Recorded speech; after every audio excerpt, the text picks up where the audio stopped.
बिस्मिल्लाहिर्रहमानिर्रहीम। प्यारे बच्चों, आज का जो हमारा पहला फर्स्ट लेक्चर है नाइन्थ जो है, जो बच्चे साइंस ग्रुप से है उनका फर्स्ट चैप्टर है मैट्रिक्स का, चैप्टर नंबर 1 जो है हमने बच्चों को करवाना है मैट्रिक्स। ये मैट्रिक्स जो है ये जो बच्चे उर्दू मीडियम में इंशाल्लाह उनके भी हवाले से भी होगा और इंग्लिश मीडियम में। जो बच्चे साइंस में है और उनके लिए लेक्चर है 9th class first chapter matrix. Matrix को उर्दू में तालिब बोलते हैं, ठीक है। और पहले introduction of matrix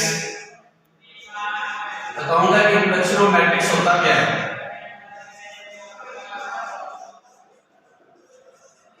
of matrix जो बच्चे उर्दू मीडियम से बिलोंग करते हैं उससे बोलेंगे उर्दू में कालब का तारुफ। सबसे पहले मुझे पता होना चाहिए कि कालब को किसने इजाद किया था। ये इंग्लिस्तान के मशहूर रियाजीदान था जिनका नाम था आर्थर कैलिपर्स। आर्थर कैलिपर्स नाम इसलिए था क्योंकि हमारा जो पेपर चैप्टर एमसीक्यूज टाइप का है और ये एमसीक्यूज में आ सकता है। और 1857 में जो है ये आर्थर कैलिपर्स ने बताया था। मैट्रिक्स होता क्या है? जो मैट्रिक्स है कालब, ये गिनती की शक्ल में भी इसके अंदर काम आ सकते हैं और उनपे तहज्जी इनके अल्फाबेट यानी ABC में भी लिखे जा सकते हैं। जैसे कि 1 2 3 4 ये स्क्वायर मैट्रिक्स के अंदर होते हैं। ये एक हमारा मैट्रिक्स या कालब है और इसके अंदर जो 1 2 3 4 है ना, इसको एलिमेंट ऑफ मैट्रिक्स बोलेंगे। एलिमेंट ऑफ मैट्रिक्स बोलेंगे और उर्दू में बोलेंगे कालब के अरकान। कालब के अरकान बोलेंगे। इसके तरह हमें पता होना चाहिए कि मैट्रिक्स की काइंड के बारे में कंप्लीट पता होना चाहिए कि इसके एलिमेंट्स कौन से हैं, मैट्रिक्स कौन से हैं। अगर आपसे पूछेंगे कि इसके एलिमेंट बता सकते हैं 1 2 3 और 4, इसके एलिमेंट्स ऑफ मैट्रिक्स है, कालब के अरकान है। इससे काइंड्स ऑफ मैट्रिक्स भी है, काइंड्स ऑफ मैट्रिक्स। क्योंकि इस चैप्टर को कवर करने के लिए हमें पहले इन सब की काइंड्स जाननी होगी है। जब आपको मैट्रिक्स की काइंड्स का पता चल जाएगा तो डेफिनेटली बच्चों के आप इस चैप्टर को क्लियर कर लेंगे। काइंड्स ऑफ मैट्रिक्स उर्दू में बोलेंगे कालब की इकसाम। कालब की इकसाम फर्स्ट हमारी जो इकसाम है उसे बोलेंगे रो मैट्रिक्स। रो मैट्रिक्स और उर्दू में बोलेंगे किताबी कालब। किताबी कालब। तो इससे पहले हमें रो मैट्रिक्स जानने से पहले हमें ये पता होना चाहिए एक मैट्रिक्स के अंदर रो की और कॉलम की पहचान कैसे की जा सकती है। किताब और कॉलम की जो उसकी शक्ल में होती है, यानी कि उर्दू में उसकी बोलेंगे और इंग्लिश में हॉरिजॉन्टल बोलेंगे। तो जो हॉरिजॉन्टल की शेप में होंगे उसको हम किताब बोलेंगे या रो बोलेंगे, और जो वर्टिकल की शक्ल में होंगे यानी कि अमूर्तन शक्ल में होंगे वो आपके कॉलम होंगे, ठीक है। इसलिए अब हमें हमारा टॉपिक है रो मैट्रिक्स जो ओनली 1 रो रखता हो, यानी एक किताब रखता हो। दैट्स वाज 1 2, ये हमारा किताबी कालब है। इसी तरीके से वैसे आपसे होगा कि कॉलम मैट्रिक्स क्या होता है। उर्दू बोलेंगे कॉलमिक कालब। कॉलम कालब जो ओनली एक कॉलम रखता हो, ओनली सिंगल कॉलम रखता हो, यानी एक कॉलम रखता हो, वो हमारा कॉलमिक कालब कहलाता है। तीसरी काइंड इसकी है कि स्क्वायर मैट्रिक्स क्या होता है। स्क्वायर मैट्रिक्स उर्दू में बोलेंगे मुरब्बे कालब। उर्दू में इसके साथ साथ लिख रहा हूं क्योंकि बच्चे कुछ उर्दू मीडियम वाले होते हैं ताकि उनको सही तरीके से समझ आ सके। तो मैं उम्मीद कर रहा हूं कि तमाम बच्चों को ये बात समझ आ रही है। स्क्वायर मैट्रिक्स जो ऐसा मैट्रिक्स जिसकी रो और कॉलम की जो तादाद है वो इक्वल हो, यानी कि रो और कॉलम किताबें और कॉलम की तादाद जो है वो बराबर होती है। इसी तरीके से हमारा स्केलर मैट्रिक्स क्या होता है। स्केलर मैट्रिक्स उर्दू में भी इसको स्केलर ही बोलेंगे। स्केलर का मतलब क्या होता है? स्केलर का मतलब नहीं, इसके अंदर ओनली जो हमारे डायगोनल मैट्रिक्स होते हैं, जो विकल्प के काम होते हैं, वो एक जैसे होने चाहिए। जैसे लेट्स सपोज 3 0, ये हमारा मैट्रिक्स है। आप गौर करें जो डायगोनल एलिमेंट्स है वो सेम होने चाहिए, वो आपका स्केलर मैट्रिक्स होता है। इसी तरीके से 5 टाइम्स आ जाएगी आपके पास, 5 आ जाएगी। आपकी मुस्ततीली कॉलम क्या होता है? मुस्ततीली कॉलम क्या होता है? तो इसके लिए हमें क्या करना पड़ेगा?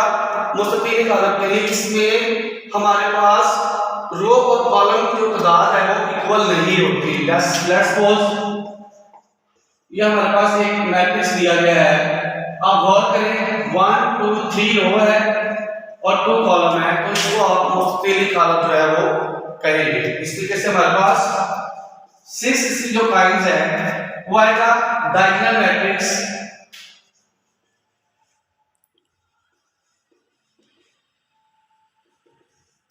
या उर्दू में बोलेंगे वितरी कॉलम। इसके अंदर क्या करेंगे? इसके अंदर कम से कम एक रुकन के अलावा सारे सिफर होते हैं, 2 भी हो सकते हैं। लेट्स सपोज आपकी एग्जांपल ये हो सकती है 1 0 0 0, ये भी आपका डायगोनल मैट्रिक्स हो सकता है। या दूसरे लफ्जों में ये भी हो सकता है 2 सिफर भी आ जाएंगे तब भी आपका ये डायगोनल मैट्रिक्स है। ठीक है, साथ ही हमारी प्राइम्स हैं। नल मैट्रिक्स क्या होता है? नल मैट्रिक्स उर्दू में बोलेंगे सिफरी कॉलम। डेफिनेटली नेचर जाहिर है कि जिस ऐसा कॉलम जिसके तमाम एलिमेंट्स जो होते हैं वो सिफर हों, वो हमारा जो है नल मैट्रिक्स या सिफर मैट्रिक्स। इससे बच्चों ने पहले कहा है, इसको गौर से आपने करना है, समझना है, क्योंकि ये जितनी काइंड्स समझा रहा हूँ पूरा चैप्टर इन काइंड्स के ऊपर डिपेंड करता है। जब इस पूरी डेफिनेशन को आप अच्छे तरीके से कवर कर लेंगे तो फिर आप ये चैप्टर करना बहुत आसान होगा। इसलिए आठवीं काइंड्स है आपका transpose matrix. Transpose matrix Urdu में भी इसको ट्रांसपोज ही बोलेंगे और इसको स्मॉल टी से दायर करते हैं। अब इसकी जो डेफिनेशन बताई जाती है वो ये है कि इसके अंदर रो को कॉलम में चेंज कर देना है और कॉलम को रो में। जैसे लेट्स सपोज ए मैट्रिक्स हमें दिया हुआ है 3 5 3 -4, एक मैट्रिक्स दिया गया है। वो आपसे कहते हैं इसको ट्रांसपोज में डिफाइन करें, तो ए के ऊपर स्मॉल टी लिखेंगे, इसका मतलब ट्रांसपोज है। ये हमारी क्या रो है, इसको कॉलम में चेंज कर दें। ये रो है, इसको आपने कॉलम में चेंज कर देना है। तो ये इसकी क्या गौर कर रहे हैं, रो है, इसको कॉलम बना दिया, ये भी रो है, इसको कॉलम बना दिया है। तो इस तरीके से भी आप इसका बना सकते हैं। तो दूसरे मतलब में मैं आपको इसका एक आसान तरीका बता देता हूं कि जो आपके ये एलिमेंट्स होते हैं इनको अगर इनकी जगह चेंज कर देंगे ना तब भी आपका ये ट्रांसपोज सही होगा। काइंड नंबर 9 नेगेटिव मैट्रिक्स क्या होता है? उर्दू में बोलेंगे मंफी कॉलम।